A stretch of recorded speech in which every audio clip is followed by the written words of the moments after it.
Assalamualaikum warahmatullahi wabarakatuh. Apa kabar anak-anakku kelas 9 SMP Negeri 77 Jakarta? Semoga pada hari ini Anda dihebatkan oleh Allah Subhanahu wa taala, Tuhan yang Maha Esa, sehingga mudah menerima semua materi yang diberikan oleh guru-guru kalian meski harus belajar dari rumah. Anak-anakku yang hebat-hebat, yang pintar-pintar, yang soleh-soleh, minggu yang lalu di video pembelajaran yang pertama Bapak sudah menjelaskan tentang perkembangbiakan tumbuhan angiospermae. Apa itu tumbuhan angiospermae? Tumbuhan yang bijinya ditutupi oleh kulit buah. Sedangkan tumbuhan yang bijinya tidak ditutupi oleh kulit buah adalah tumbuhan gimnospermae. Anak-anakku yang hebat, di video pembelajaran yang pertama, Bapak sudah sampaikan bahwa perkembangbiakan tumbuhan angiospermae ini mampu melakukan dengan dua cara. Yang pertama adalah dengan cara vegetatif, adalah cara aseksual atau tidak kawin. Pada perkembangbiakan tumbuhan angiospermae ini akan menghasilkan keturunan yang sifatnya persis sama dengan induknya. Sedangkan dengan cara yang kedua adalah dengan cara generatif atau seksual atau kawin. Berarti pada perkembangbiakan tumbuhan angiospermae secara generatif ini akan menghasilkan keturunan yang variatif karena keturunannya merupakan hasil percampuran dari kedua induknya, baik induk yang jantan maupun induk yang betina. Anak-anakku mengulas materi yang kemarin bahwa perkembangbiakan tumbuhan angiospermae ini dibagi menjadi dua, yaitu vegetatif dan generatif, di mana pada perkembangan biakan tumbuhan angiospermae secara vegetatif ini pun bisa dilakukan dengan dua cara. Yang pertama adalah cara vegetatif alami tanpa bantuan manusia, dan vegetatif buatan dengan bantuan manusia. Sedangkan proses perkembangbiakan angiospermae secara generatif berarti melibatkan alat reproduksi. Dan alat reproduksi pada perkembangbiakan tumbuhan angiospermae itu adalah bunga, di mana dimulai dengan adanya penyerbukan, proses menempelnya serbuk sari pada kepala putik disebut penyerbukan. Baru setelah penyerbukan dilanjutkan dengan pembuahan. Anak-anakku yang hebat, perkembangbiakan vegetatif secara alami ada yang kita sebut sebagai rizoma, ada yang kita sebut stolon, ada yang kita sebut tunas adventif, ada yang kita sebut tunas, ada yang kita sebut umbi lapis, ada yang kita sebut umbi batang, dan ada yang kita sebut umbi akar. Ini adalah macam-macam perkembangbiakan tumbuhan angiospermae secara vegetatif alami yang di video pembelajaran pertama sudah Bapak jelaskan. Kemudian secara vegetatif buatan pun tumbuhan angiospermae mampu berkembang biak dengan bantuan manusia. Ada dengan cara setek, ada dengan cara mencangkok, dan ada dengan cara merunduk. Fokus kita pada video pembelajaran kali ini adalah perkembangbiakan tumbuhan angiospermae secara generatif. Bapak ulangi lagi, perkembangbiakan tumbuhan angiospermae secara generatif dimulai dengan adanya penyerbukan, kemudian dilanjutkan dengan pembuahan yang memiliki alat reproduksi namanya bunga. Anak-anakku, alangkah baiknya kita pahami dulu bagian-bagian dari bunga. Oke, yang pertama ada dasar bunga, ini dasar bunga. Kemudian ada bakal biji yang akan tumbuh menjadi biji. Kemudian yang menutupi bakal biji adalah bakal buah yang akan menjadi buah.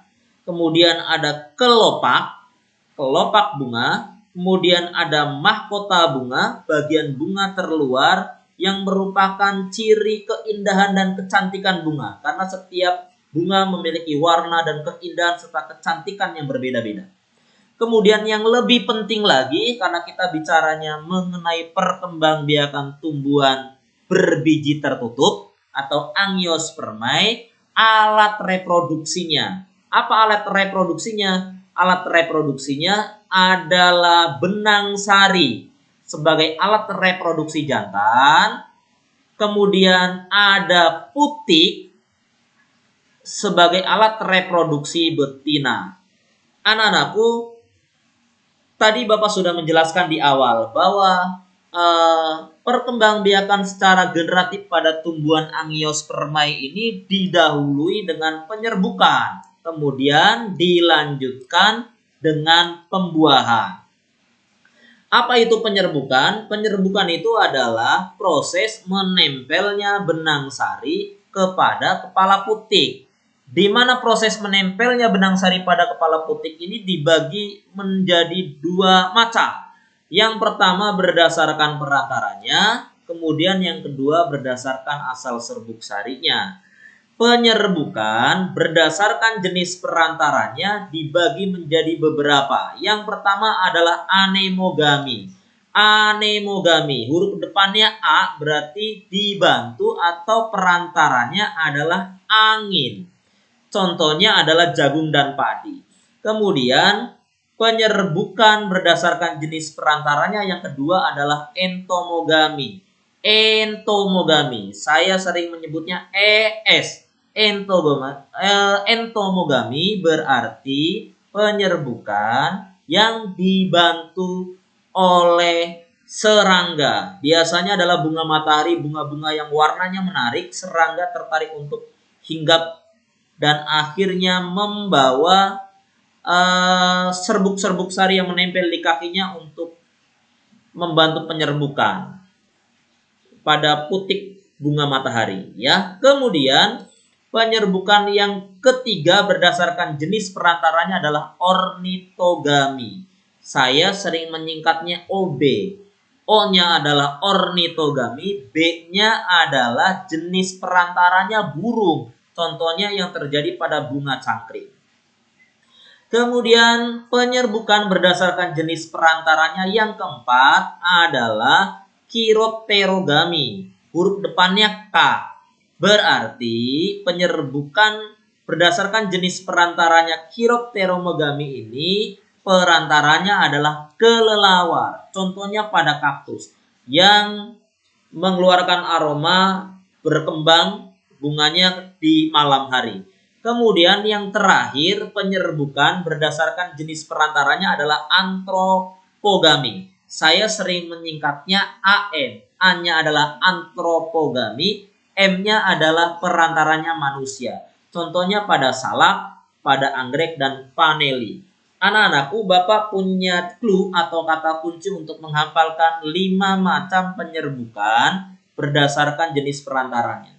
Yang pertama adalah AA, anemogami, angin. Yang kedua adalah ES, entomogami, S-nya adalah serangga. Kemudian yang ketiga adalah OB, ornitogami, B-nya burung. Dan ini adalah KK, chiropterogami, kelelawar. Dan yang terakhir adalah AM, antropogami, manusia.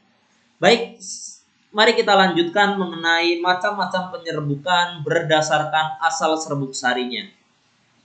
Anak-anakku yang hebat, penyerbukan berdasarkan asal serbuk sarinya pun dibagi menjadi 4. Yang pertama adalah penyerbukan sendiri. Yang kedua penyerbukan tetangga. Yang ketiga penyerbukan silang. Dan yang keempat penyerbukan basta.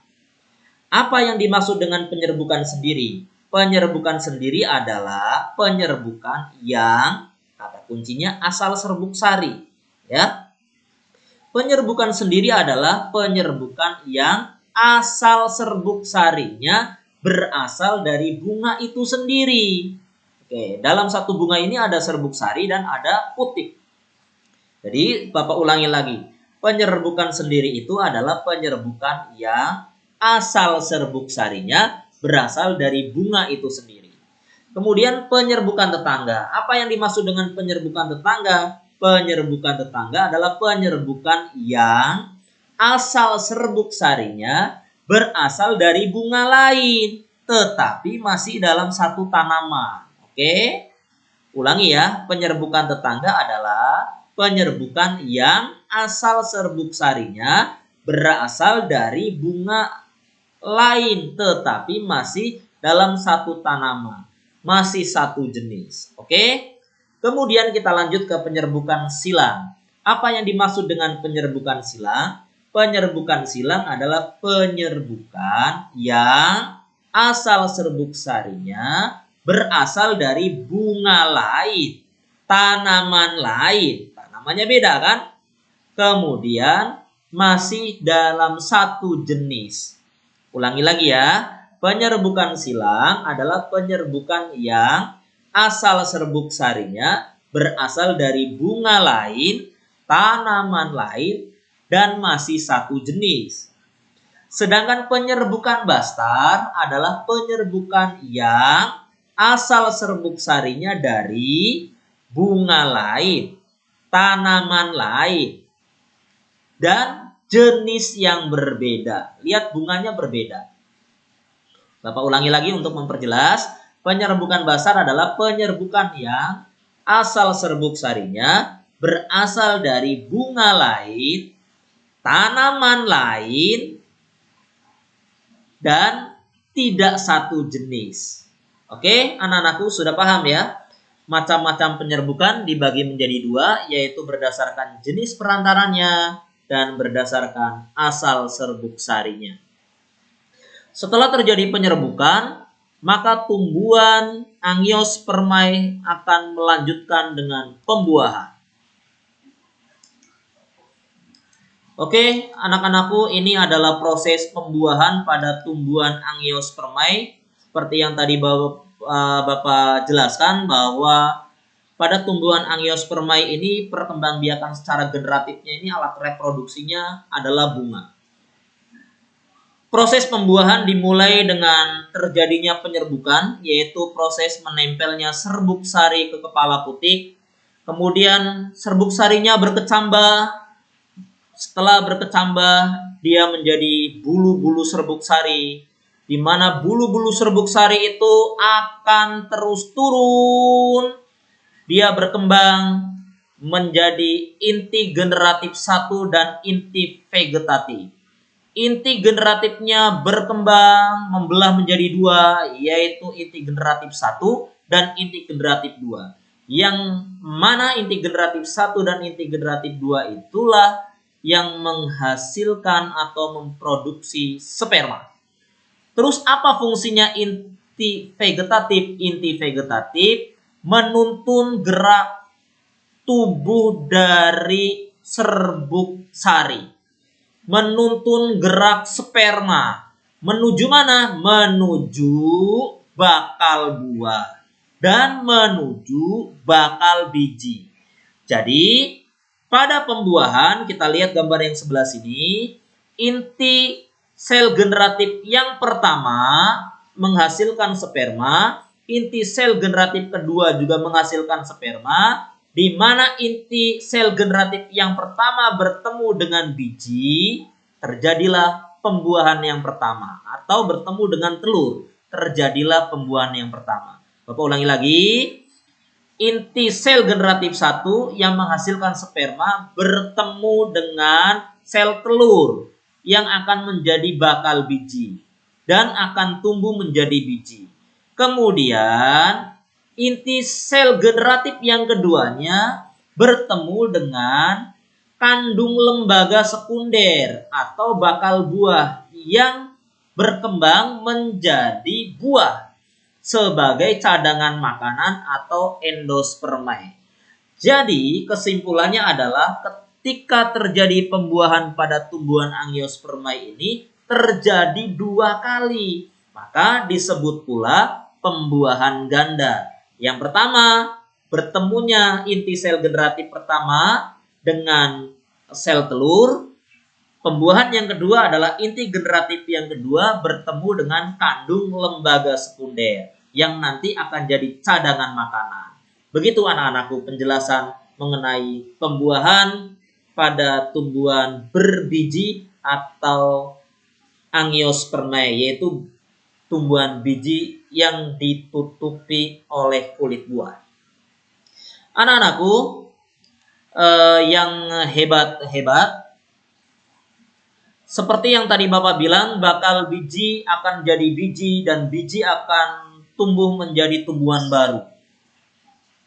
Ada biji yang memang bisa tumbuh dengan sendirinya, ada biji yang bisa tumbuh oleh bantuan atau perantara oleh manusia ataupun hewan, oleh perantara air, oleh perantara-perantara yang membuat intinya bahwa biji tersebut akan menjadi berkecambah dan menjadi tumbuhan baru.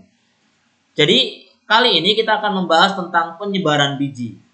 Penyebaran biji pada tumbuhan Angiospermae dibagi menjadi 4. Yang pertama adalah anemokori.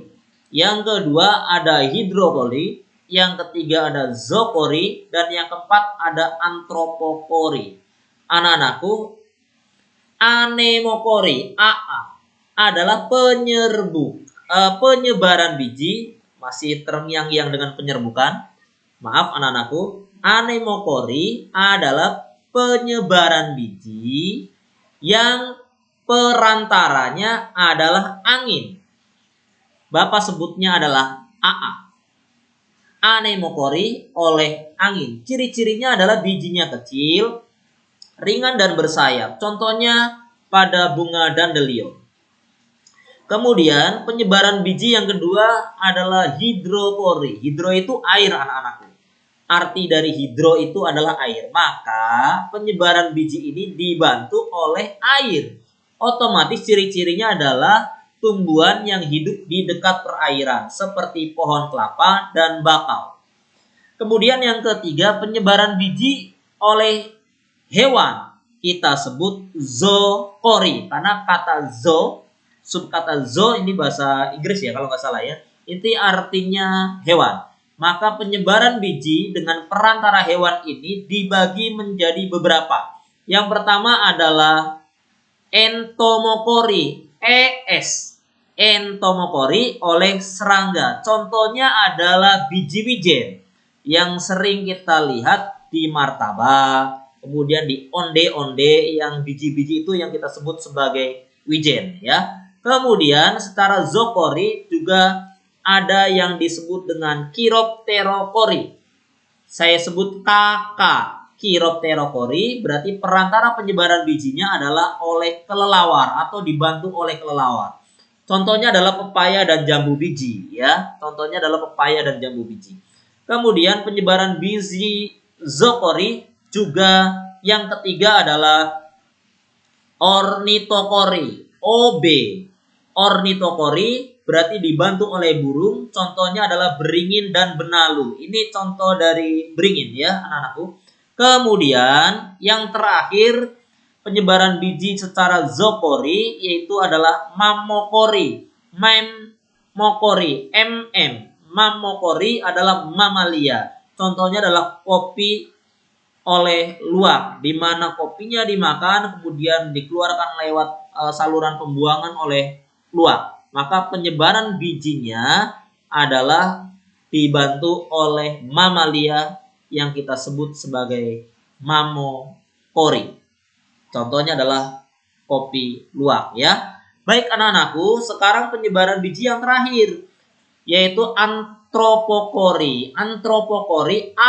Antropokori itu dibantu oleh manusia. Maka ada yang disengaja dan ada yang tidak disengaja. Manusia secara tidak sengaja ketika kita main bola di rumput yang lebat, rimbun, itu ada biji-biji itu nempel di celananya, nempel di kaos kakinya. Dan ketika kita bawa pulang sampai ke rumah ternyata biji-bijinya jatuh. Maka itulah penyebaran biji yang dibantu oleh manusia tanpa sengaja dan akhirnya menjadi tumbuhan baru, rumput-rumput yang baru. Sedangkan secara disengaja contohnya adalah padi dan jagung ya. Anak-anakku, itu adalah penyebaran biji. Sekarang kita lanjutkan materinya. Setelah kita selesai membahas tentang perkembangbiakan tumbuhan Angiospermae, mari sekarang kita masuk ke perkembangbiakan tumbuhan Gymnospermae. Kalau Angiospermae adalah tumbuhan biji yang ditutupi oleh kulit buah, sedangkan Gymnospermae adalah tumbuhan berbiji yang tidak ditutupi oleh kulit buah. Masih ingat contohnya? Ada pinus, kemudian ada apa lagi? Ada pakis haji, ada apa lagi?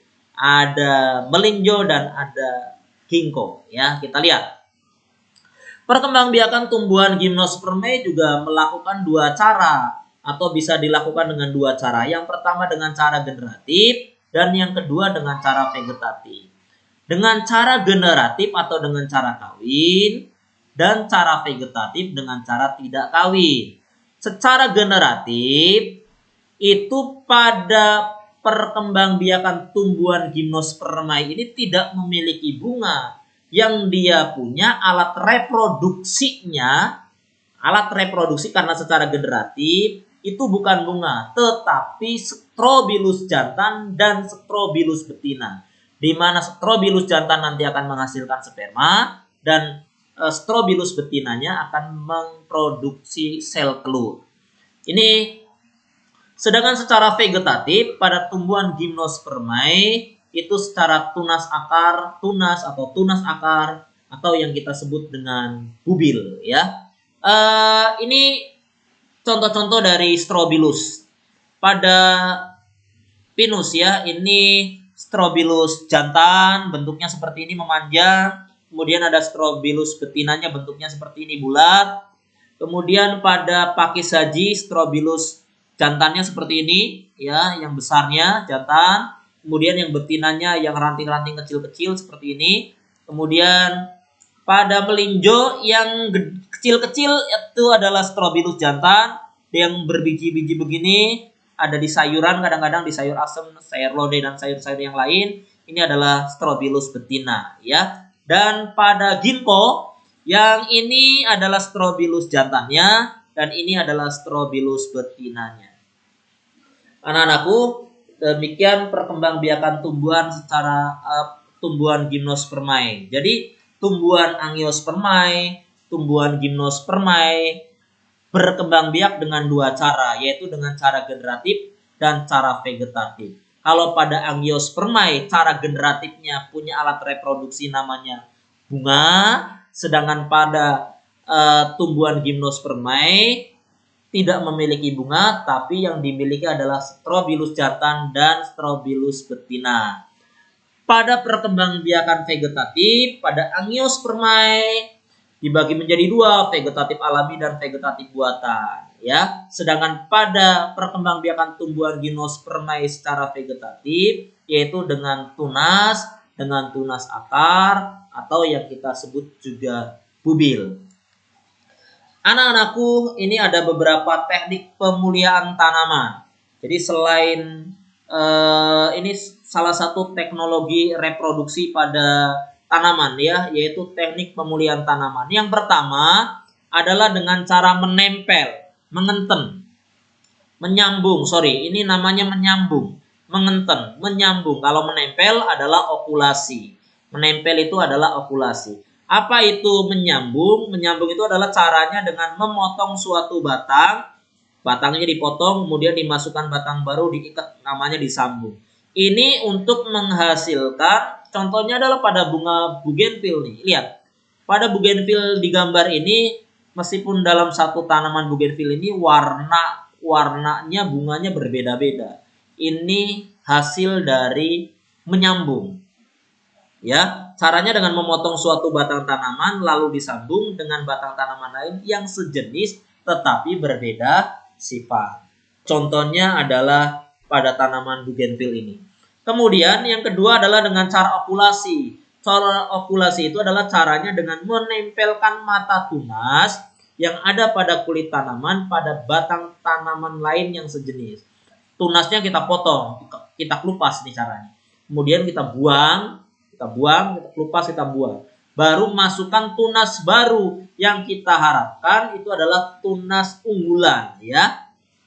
Tunas yang unggul. Maka tunasnya kita potong nih yang sebelah sini, diikat sampai akhirnya tumbuh tunas baru.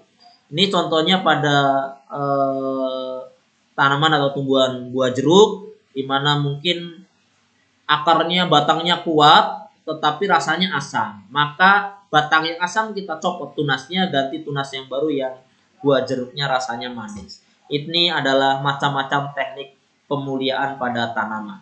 Anak-anakku, selain perkembangbiakan pada tumbuhan berbiji, kita juga akan belajar tentang perkembangbiakan pada paku dan pada lumut. Namun sebelum pada lumut, kita bahas dulu perkembangbiakan pada paku ya. Anak-anakku, perkembangbiakan pada paku pun mengalami dua cara. Yang pertama adalah cara generatif. Cara generatifnya menghasilkan sel kelamin jantan yang dihasilkan oleh antheridium dan menghasilkan sperma, dan archegonium yang menghasilkan sel telur. Jadi alat reproduksinya secara generatif adalah antheridium dan archegonium, di mana antheridium menghasilkan sperma, sedangkan archegonium menghasilkan sel telur. Sedangkan secara vegetatifnya pada tumbuhan paku dengan cara rizoma ya. Baik anak-anakku, kita lihat siklus hidup dari tumbuhan paku. Anak-anakku, ini adalah siklus hidup tumbuhan paku. Perhatikan baik-baik gambarnya. Bapak akan jelaskan dari yang bentuknya skema metagenesis ya anak-anakku. Di mana ada tumbuhan paku ya, di mana di kotak spora namanya sporangium ini ada banyak spora. Dan ketika spora itu jatuh pada satu tempat yang cocok, akhirnya dia bisa berkecambah, bisa berkembang, bisa membelah, ya, bisa membelah. Spora akan membelah menjadi protalium. Di dalam protalium ini sendirilah menghasilkan alat reproduksi, yaitu alat reproduksi jantan kita sebut antheridium, dan alat reproduksi betina kita sebut archegonium. Di mana alat reproduksi jantan menghasilkan sperma, kemudian alat reproduksi betinanya menghasilkan ovum. Sperma dan ovum bertemu, jadilah dia zigot. Zigot akan tumbuh menjadi tumbuhan paku muda, kemudian menjadi tumbuhan paku dewasa, di mana di dalam tumbuhan paku dewasa di daun-daunnya memiliki kotak-kotak spora. Kotak-kotak spora tersebut di dalamnya terdapat spora-spora. Balik lagi ke atas. Jadi inilah siklus hidup dari tumbuhan paku. Bapak ulangi lagi ya. Di dalam kotak spora terdapat banyak spora. Kemudian dia jatuh di tempat yang cocok. Dia bisa berkembang, berkecambah, dan akhirnya membelah menghasilkan protalium. Di mana protalium menghasilkan alat reproduksi jantan maupun alat reproduksi betina, yaitu antheridium yang menghasilkan sperma dan archegonium yang menghasilkan ovum. Sperma dan ovum bertemu menjadi zigot, berkembang, membelah menjadi tumbuhan paku muda, menjadi tumbuhan paku dewasa, di mana pada tumbuhan paku dewasa memiliki kotak-kotak spora yang memiliki banyak spora-spora. Selalu namanya siklus hidup berarti perputaran hidup dari tumbuhan paku. Paham ya anak-anakku? Selanjutnya mari kita lanjutkan ke tumbuhan lumut. Ini lumut anak-anakku yang tumbuh berkembang di tempat-tempat yang lembab ya, macam-macam lumut gambarnya, perhatikan baik-baik. Semoga semuanya sudah pernah bertemu dengan lumut ya. Jangan sampai anak Jakarta belum pernah lihat yang namanya lumut seperti apa. Oke, baiklah. Lumut sama juga dengan paku, dia bisa berkembang biak secara vegetatif maupun secara generatif. Kita bahas tentang siklus hidup tumbuhan lumut anak-anakku. Oke, ini gambarnya tentang siklus hidup tumbuhan lumut. Kemudian Bapak akan jelaskan dalam bentuk skemanya. Ini disebut skema metagenesis ya. Di mana tumbuhan lumut dewasa memiliki kotak-kotak spora namanya sporangium, di mana dalam kotak-kotak sporanya memiliki banyak spora. Sporanya kemudian dia jatuh di tempat yang cocok, akan membelah menjadi protonema, di mana di dalam protonema akan tumbuh menjadi tumbuhan lumut muda, di mana tumbuhan lumut ini menghasilkan alat reproduksi, baik yang jantan kita sebut antheridium, dan yang betina namanya archegonium, di mana yang jantan menghasilkan sperma, yang betina menghasilkan ovum. Kemudian sperma dan ovumnya bertemu, namanya fertilisasi ya, namanya pembuahan ya, disebut zigot, di mana sperma dan zigot ovum bertemu namanya zigot. Zigotnya membelah lagi menjadi sporogonium, generasi sporofit dari tumbuhan lumut. Kemudian menjadi lumut dewasa yang di dalamnya terdapat kotak-kotak spora. Di dalam kotak-kotak spora itu banyak sekali spora-sporanya. Spora-sporanya jatuh. Kemudian di tempat yang cocok dia berkecambah, membelah menjadi protonema. Protonemanya tumbuh ya, berkembang menjadi tumbuhan lumut yang menghasilkan alat reproduksi, yaitu antheridium dan archegonium, di mana antheridium menghasilkan sperma, archegoniumnya menghasilkan ovum. Kemudian bertemu sperma dengan ovumnya, namanya zigot, menghasilkan zigot. Zigotnya berkembang menjadi sporogonium, kemudian dalam sporogonium terdapat kotak-kotak spora. Terus itu namanya daur hidup atau siklus hidup dari tumbuhan lumut. Secara generatif berarti karena memiliki alat reproduksi yang disebut antheridium dan archegonium. Oke, anak-anakku, itulah siklus hidup tumbuhan lumut. Sekarang kita bicara tentang pembahasan terakhir di perkembangbiakan tumbuhan, yaitu teknologi reproduksi. Saya sering menyebutnya teknologi reproduksi, tapi ada juga yang menuliskan teknologi perkembangbiakan pada tumbuhan. Teknologi perkembangbiakan pada tumbuhan yang pertama adalah hidroponik. Hidro itu air, berarti medianya adalah air, bukan tanah ya. Kemudian yang kedua adalah vertikultur, dan yang ketiga adalah kultur jaringan. Apa sih hidroponik? Apa yang dimaksud dengan vertikultur dan apa yang dimaksud kultur jaringan? Ketiga-tiganya ini adalah merupakan teknologi perkembangbiakan pada tumbuhan ya. Kita jelaskan satu persatu. Apa itu hidroponik? Hidroponik merupakan cara penanaman tumbuhan dengan menggunakan nutrisi dan mineral dalam air dan tanpa menggunakan tanah. Di sekolah kita sudah punya hidroponik ya, di halaman depan pertama kali kalian masuk ini hidroponik. Jadi menggunakan medianya adalah air, bukan tanah. Kemudian yang kedua adalah vertikultur. Vertikultur itu merupakan metode budidaya tanaman dengan cara membuat instalasi secara bertingkat atau vertikal dengan tujuan untuk meningkatkan jumlah tanaman. Ini rak-raknya ke atas ya, vertikal, sehingga memuat tanaman yang lebih banyak karena tujuannya adalah meningkatkan jumlah tanaman dengan cara vertikultur. Dan yang terakhir adalah kultur jaringan. Apa yang dimaksud dengan teknologi perkembangbiakan pada tumbuhan secara kultur jaringan? Adalah suatu metode perbanyakan tumbuhan dengan cara mengambil suatu bagian dari tanaman seperti sel. Bagian terkecil dari makhluk hidup adalah sel kan. Kemudian sekelompok sel, jaringan atau organ. Bagian tanaman yang diambil ditumbuhkan dalam keadaan steril pada medium atau perantara yang mengandung nutrisi dan zat pengatur tubuh yang disebut dengan hormon. Contohnya pada wortel ini, pada kultur jaringan, wortelnya dipotong, kemudian ditaruh di tempat yang steril, dan akhirnya berkembang menjadi tumbuhan wortel. Ya, demikian anak-anakku perkembangbiakan pada tumbuhan, di mana kita sudah bahas 3 tumbuhan. Yang pertama adalah tumbuhan berbiji spermatopita, kedua adalah tumbuhan paku, dan yang ketiga adalah tumbuhan lumut. Semoga ini bermanfaat buat kita semua. Mudah-mudahan bisa diterima dengan mudah penjelasan yang Bapak berikan. Dan untuk pertemuan berikutnya kita akan bahas tentang perkembangbiakan pada hewan. Sampai jumpa di video pembelajaran berikutnya. Terima kasih atas segala perhatian kalian semua untuk terus menonton dan mencermati video pembelajaran dari Bapak.